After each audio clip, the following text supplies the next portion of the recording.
Hey guys, and welcome to Petrol Ped, and welcome to the Subaru WRX STi.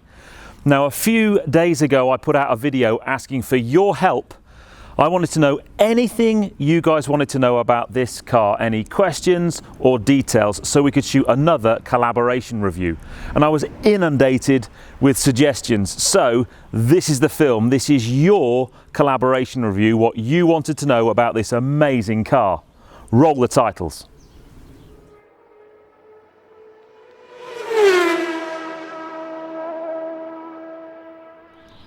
Now, I think this car looks pretty good from any angle, but my favourite angle is from the rear. It's by far the most aggressive angle, and the kind of, it might be a bit over the top for some of you. Certainly the size of that wing is huge. I need to state, by the way, I have been using this car as my daily for the last week. I've done well over 1,000 miles in it on very dirty roads, and it is filthy. But it's a very cold, wet day today. I'm suffering with the early stages of a cold, and I just thought, you know what, I just can't be bothered to wash it because it's going to get dirty anyway. So let's take a bit of a look round the outside of the car at some of its standout features. So we've got the quad tailpipes. We will get onto these a bit later on in the film, I'm sure. I think those do need to make a little bit more noise. And clearly the huge wing on the back.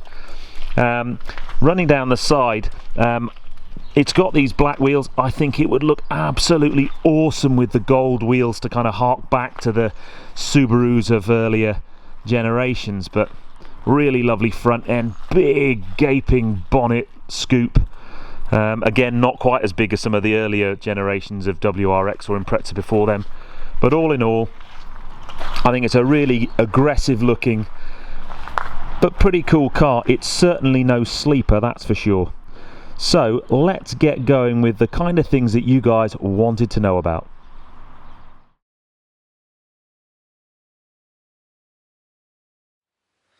So welcome to the inside of the WRX STi, and I've started off in here because it's really chilly out there today. So I've got a number of questions around the interior. My first impressions of this car from an interior point of view is it's an awful lot better than the kind of, if you like, Subarus of the past. I very nearly bought a Subaru Impreza WRX many years ago. I remember the performance was amazing, but the interior really let the side down. I have to say that the overall impression of the interior of this car is it's actually a pretty nice place to be in here. The seats are super comfy and the quality of the materials is pretty good. So let's go through some questions. First question was from Chris Sharman. How good are the plastics? Well, I have to say, Chris, there are some plastics in here, obviously, but they're pretty good, to be honest. And you've got some sort of nice touches, some nice kind of Alcantara trim in this, which just makes it a really nice place to be. So overall quality of the plastics, pretty good. From Konza, question, how does the interior stack up? Yeah, pretty good. You know, certainly if you were to compare it, if you view my Lovecast film last week, certainly stacks up against something like a Focus RS. If you were to start putting it up against maybe a Mercedes or an Audi interior, it's clearly going to fall short of those, but it's pretty good. James Dudfield, plastics, rattle and noise. We've covered the plastics. There aren't that many rattles in here. I've had a minor one over here with the seatbelt banging against the side door, but that's pretty common. Road noise is pretty good too. And then the last question on interior quality from Big P and Lil P. Does it still feel cheap? Simple answer to that question is no, it doesn't. It actually feels pretty good in here. I wouldn't quite put it at premium, but it's not that far behind. Next question is about the infotainment system, and this was from Senna F1 and Francois G. Now, my impressions of the infotainment system are mixed. It's touch screen.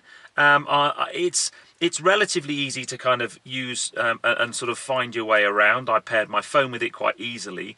Things I like about it, it was quite easy to stream audio via Bluetooth from my phone, which I found really useful. Things I don't like about it, this particular car doesn't have sat-nav, although it is an option. You can spec a car with sat-nav.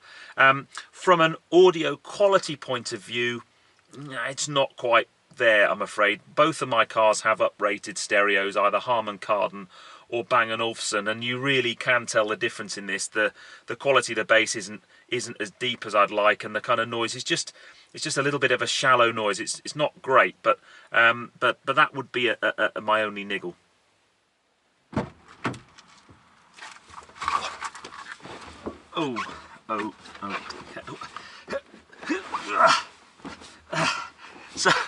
So I've had to jump in the back to answer the next question from MD Lamb Photos and Videos.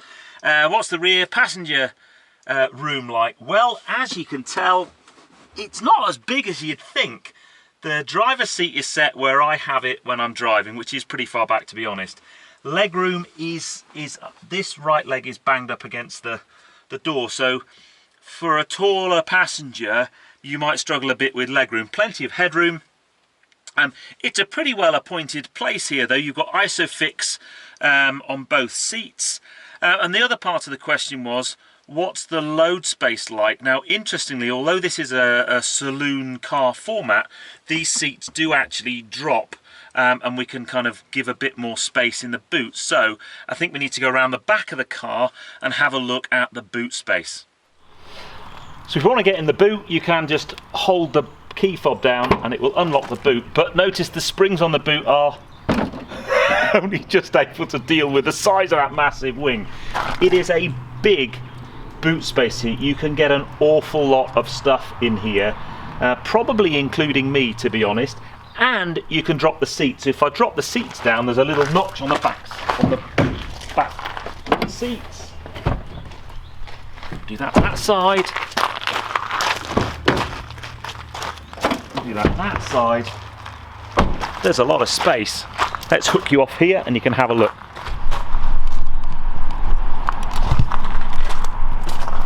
So we've got a good amount of space in there now.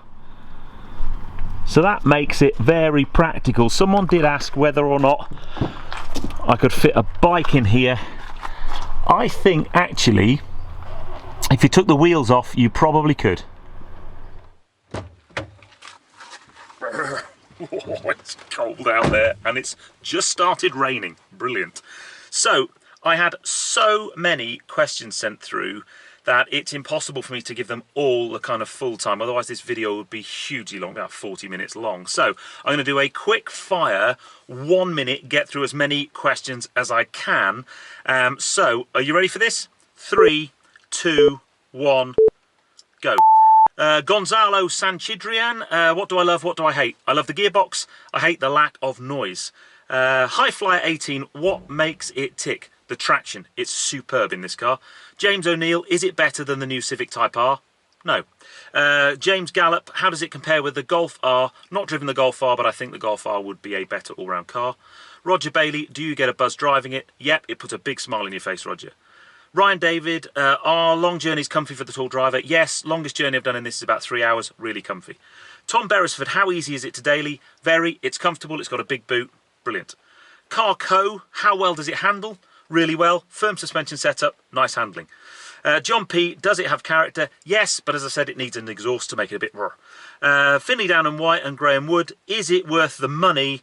Yes, and you can pick these up used, brilliant price. And finally, Twazzock, can you do an all-wheel burnout? Well, let's find out and watch this video, and that's 1 minute.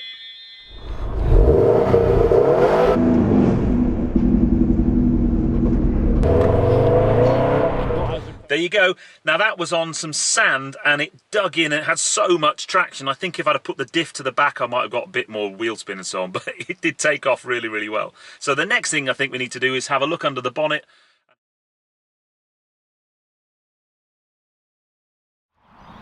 Okay, so underneath the bonnet then we have a 2.5 litre turbocharged flat 4. We've got a power output of about 300 PS. It's got 407 Newton meters of torque. 0 to 60 is quoted as 5.2 seconds. Top speed 159 miles an hour.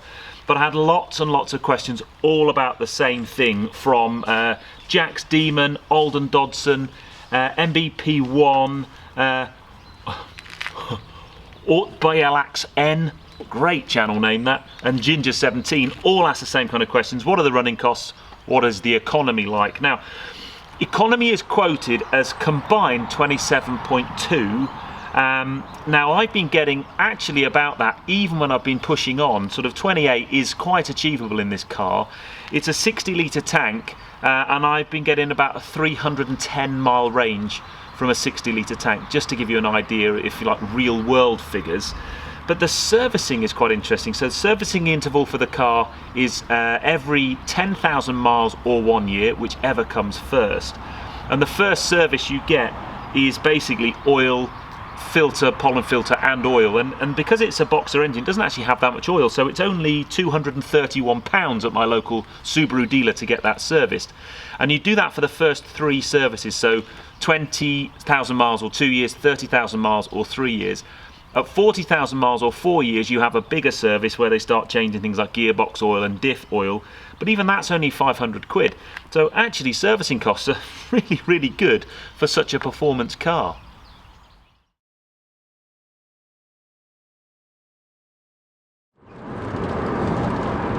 So let's take this car out on the open road. Now there were some suggestions, good as they were, that I just wasn't able to do. Janet De Silva, for example, said, can I take it to a rally course and kind of put it through its paces there? Sadly, Janet, I just couldn't do that logistically or within the time. Stan Horiulak, probably said that wrong, sorry Stan, take it to a circuit and try out the drift or the diff settings.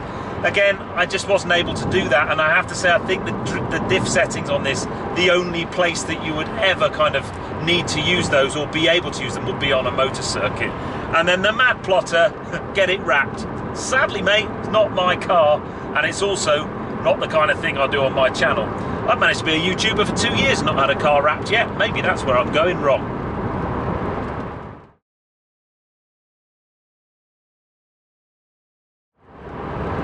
So before I start answering your specific questions about the driving experience of this car, I thought it worthwhile just spending a couple of minutes talking about what my impressions are having driven it for a whole week. I must admit, when I first got into the car, when it was delivered, I was a little bit disappointed.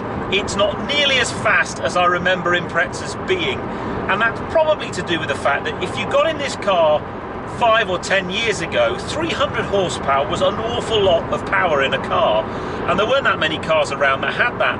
Today, that's not the case, so it doesn't feel like a massively fast car, and I'm coming from my S4, which has more horsepower than this and is probably a little bit quicker than this. Then you put that to one side, then you start driving it, and actually, the more you drive this car, the more it gives you, the more you start to be able to feel it and really, really understand how to get the best out of it.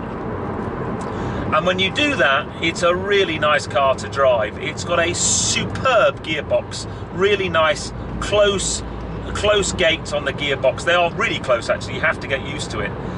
It's got really good traction coming out of the corners, so you can really put the power down early. So the overall driving experience is really nice. It's a very firmly sprung car, so if you don't like that, you won't like the car because it is pretty firmly sprung. The steering weight is quite heavy, but it feels nice. It's certainly kind of, when you go into a corner, you have the confidence that the car's going to sort of respond well and go around the corner well. So all in all, it's a really good driving experience. For me, the pedals aren't quite right in terms of heel and towing and sort of setup, but overall, it's a really nice car to drive.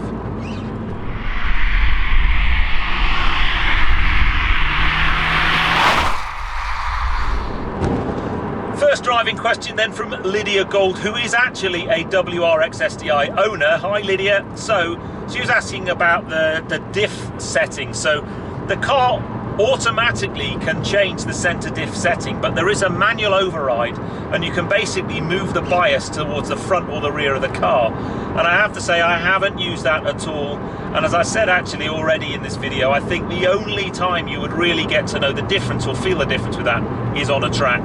I really don't think that you would see it on the public road. It does sound good. Next question's from Chris Lee, is about road noise. Now, Chris, the road noise in this car is reasonably noticeable. It's a firmly sprung car and you can certainly, especially cat's eyes, when you go over those, they do make quite a kind of thump. So road noise is pretty high, but nothing out of the ordinary, and nothing certainly that you can't live with. Next thing, I've got the same question from Stephen Stewart and Karen Bennett. How does it compare to my S4? Well, I've just noticed actually, I've come up the trundle and look, we're in the clouds already. That might spoil my filming plans. Anyway, how does it compare to the S4? Power-wise, and it's a quick car this, but I think the S4 feels much quicker. My S4 has the twin clutch gearbox as well, so it is a different car. This is manual, which in some respects I prefer, but I think in terms of driving it quickly and getting away quickly, the twin clutch is probably a bit better. I think the S4 is a little bit more refined as well. This car 5-10 years ago, they were brilliant, and I just don't think they've come on quite enough to keep pace with modern day cars. But yeah, so I think I'd still probably have the S4 over this.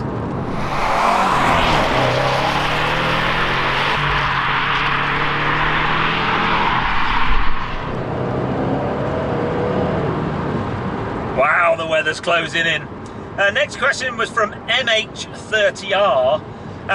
What's the clutch like? Well, actually, the clutch has got quite a long travel on it. And one of the things I have found difficult is, certainly in first, second and third, is if you are trying to get away quickly and go through the gears quickly, it's quite difficult to do that smoothly. And I'm a real stickler. I like to try and drive as smoothly as I can. And I've really struggled to get the knack of the clutch on this car. It's not that heavy, and when you're in creeping traffic, it's not too bad, but it has got a long throw, so you do have to kind of move your foot quite a long way. But there we go. The clutch, I don't know how you would, maybe just a slightly smaller throw, and it might just make that kind of smooth driving a little bit easier.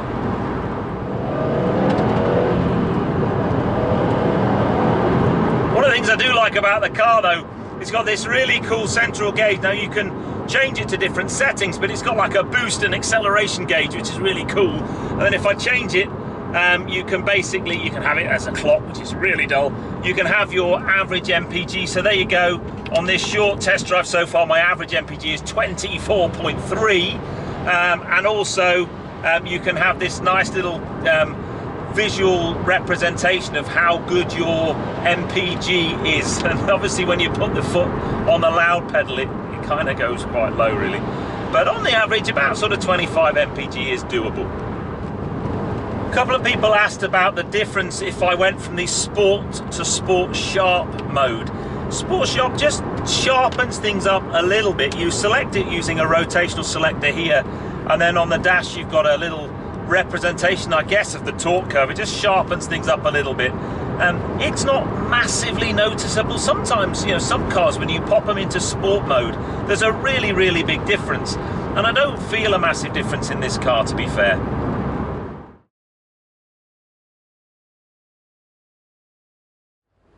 So Epic Engines 2000 and the tyre R Jones both asked for a 0 to 60 test. 3, 2, 1.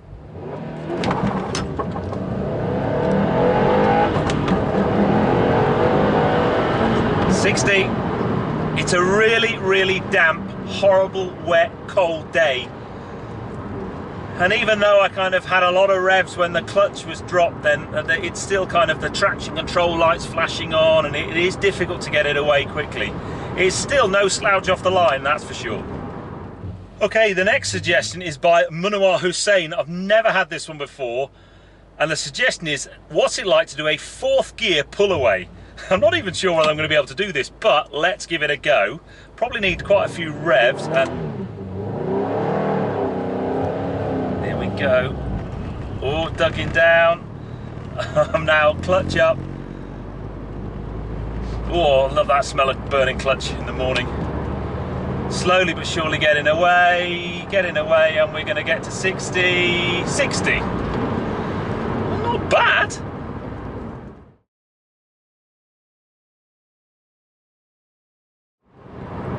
So what are my final driving impressions of this car? Well, as I said before, initially I was a little bit disappointed, and I don't know whether that's because I had this expectation of what it would be like. But the more I've driven this car, the more I've fallen in love with it. There are a couple of things that I would definitely do if I owned one. And the first of which is I would put some kind of sports or aftermarket exhaust on it. I don't want it to be massively loud, but just louder than it is. And I think that would just add to the theatre and the drama of the car a little bit. I can imagine also I could probably take it to a tuning company and eke a little bit more than 300 horsepower out of the engine, which might make the performance a little bit more. But even in this current state of tune, it's no slouch. And when you get it on, I've had it some really nice roads this week. I've had it up in the Cotswolds all week, and I've had some fantastic driving experiences in it. So it's really grown on me to the point where I actually found myself on Auto Trader looking for one of these. And I have to say, this car, brand new, was £31,000 as spec'd. You can pick up an ex-demo, sort of 12 months old, under 10,000 miles, for 25 grand. And actually, maybe not even that much, 20 to 25 grand you get one of these. And I think that is brilliant value for money. And at that point, I would be very, serious about buying one. I just think they're a really interesting car. The looks are maybe a little bit out there for me. I'd prefer my car to be a little bit more sleeper. That wing on the back is, let's face it, ridiculously big. And I always have the Mrs. Petrol Ped Index. I'm not so sure she'd want to be seen driving this car, but I would. It's a great car.